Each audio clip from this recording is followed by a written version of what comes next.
So starting things off from Plough Lane, where Wimbledon won the day, I think football won today, as the original Dons beat MK Dons, and is a goal that was made in Portsmouth. I mean, I was delighted to see a goal by Ronan Curtis, assisted by Lee Brown, and despite not having as much of the possession, Wimbledon dug in and really won that game for the fans, and it was just fitting that it was won in that manner. Like I say, you're not going to delve into it too much. It was a massive win for the Dons to, kickstart their season. They'll take a lot of confidence from this. I mean, you could just see the raw emotion from the fans, the manager, the players, all of them were just buzzing for that win. And to be fair, I think as a neutral, I was buzzing for them as well. Because as someone who's got a bit of a soft spot for Wimbledon after everything they've been through, it was beautiful to see. Next up, Crewe Alexandria can count themselves unlucky as they narrowly lost out to Morecambe, who suddenly just took their chances. They didn't have many shots on target, but when they did, they made sure they hit the back of the net. As for Crewe, they were quite wasteful. Obviously, their XG was actually more than the goals they scored, and that rarely happens. It just goes to show how wasteful they were, and a win today would have been absolutely massive for them. But as it stands, they're not going to be going into the automatic promotion spots today, and with others winning around them, this is a huge loss of points for them. As for Morecambe, they'll take great confidence from this. They stuck in there, they won in there, they stayed in the game, and that was a key thing for them, staying in that one, and they ended up getting the reward for that with a massive 3 points for them. They'll take great confidence from this. Crewe need to bounce back, but they can have learned some lessons from this game. Grimsby versus Forest Green. Now, Grimsby getting that early goal was absolutely vital for them. As Forest Green, they've come off of good results, and they were hungry for this one. You could see that they were starting to play some better football, but Grimsby got that early goal, just sat in and made sure it was a very comfortable win for them. Massive 3 points for Grimsby as they look to keep themselves away from that relegation zone.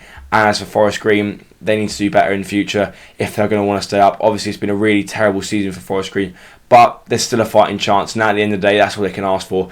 When they've had a season like this, if they're still in it with a couple of games to go, you'd always give them half a chance. Now, Newport County versus Mansfield. Whilst it was very split on the possession, Mansfield were definitely the better side in terms of creating chances. And in the end, they got that key goal. Obviously, they did have slightly more possession. I'm assuming if it was at the 1 quarter, they'd have a lot more possession. But in the end, they controlled the game for the majority of it and got their deserved 3 points, which is absolutely massive because, like I say, Crewe dropping points, Stockport not playing, means that these 3 points are absolutely vital for them. And to grind out wins like this is just a sign of a team that is destined for promotion. As for Newport County, you're playing against a top side. You can never expect to win those sorts of games, but they can take a lot from it. They definitely stayed in the game. And, on another day, they could have got a point from it. So there's a lot to take for both sides. Salford versus Gillingham. Now, this scoreline definitely flatters the Gills. But, again, you've got to take your chances. Salford had more possession, better quality of chances, but they just couldn't put them in the back of the net. So, at the end of the day, you've got to give credit to Gillingham. They took their chances and they got the 3 points. Salford needed to get a win today. It was a massive game for them if they want to continue their charge up the league. But it's halted. And Gillingham are going to take all 3 points back down south, and they'll be absolutely buzzing about it. Salford need to bounce back, and very soon.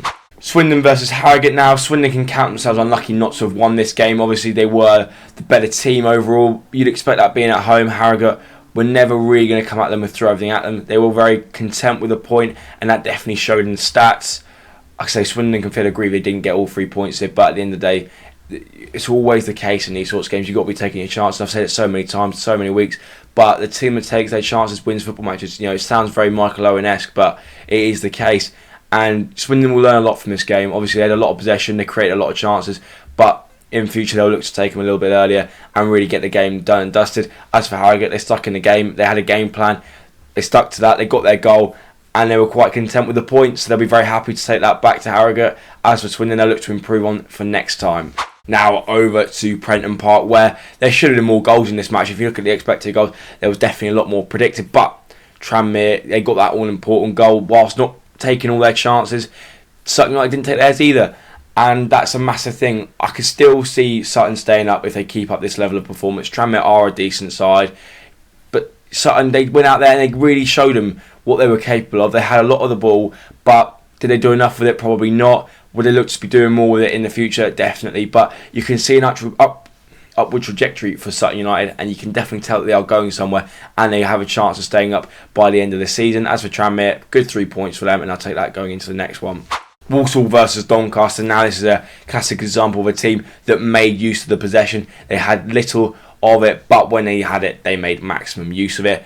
As for Doncaster, I don't think they can hold too much against Walsall for winning this game comfortably. Obviously, they had a lot of the ball, but if you don't do much with it, it's pointless. And Walsall found that out today.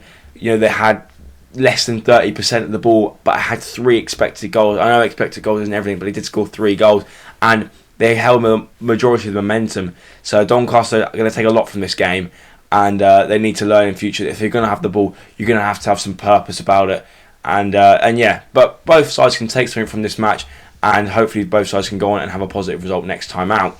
On to the final game, where a first half demolition saw Wrexham run out 4-0 winners.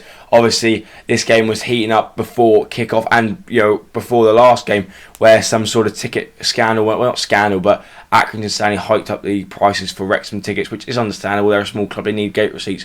But it all kicked off again before this one with Accrington Stanley's, I think he's his chairman, or whoever it is very loud on Twitter, and he's going to be eating his words tonight after Wrexham went and won 4-0. An absolute demolition job at the racecourse. Like I say, Wrexham needed a win like this to really give themselves some confidence going into the run-in. And, with sides around like Crewe losing, it was a massive 3 points for them. And yeah, hopefully for them, they can kick on, use this and get themselves into League One.